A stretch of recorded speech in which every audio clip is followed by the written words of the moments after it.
अस्सलामु अलैकुम वरहमतुल्लाहि वबरकातुह। अगर आपको इस्लामी तारीख़ के ऐसे वाक़यात पसंद हैं जो ईमान को ताज़ा कर दें, तो वीडियो शुरू करने से पहले चैनल को सब्सक्राइब ज़रूर करें, वीडियो को लाइक करें, क्योंकि आपका एक लाइक इस पैगाम को हज़ारों लोगों तक पहुंचा सकता है। और आज का वीडियो पूरा ज़रूर देखिए, क्योंकि आज हम बात करने वाले हैं उस जंग की जहां तादाद नहीं, ईमान जीता था।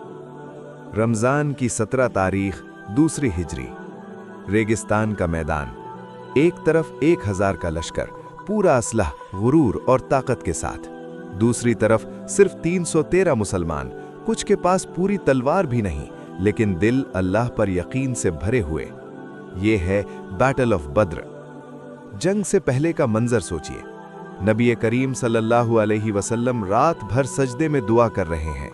आप सल्लल्लाहु अलैहि वसल्लम के हाथ उठे हुए हैं।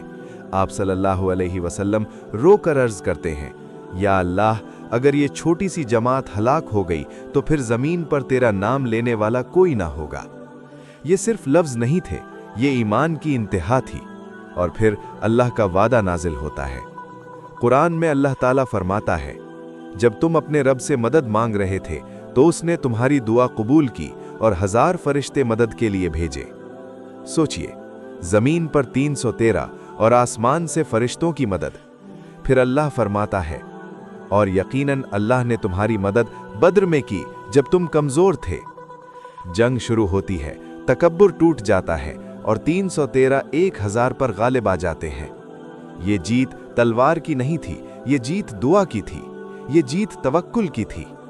आज अगर आप अपनी जिंदगी के किसी मुश्किल बद्र का सामना कर रहे हैं, तो याद रखें, जब अल्लाह साथ हो तो कमजोरी भी ताकत बन जाती है। अगर आपको लगता है कि ईमान ही असल ताकत है, तो कमेंट में लिखें हस्बुनल्लाहु व निअमल वकील।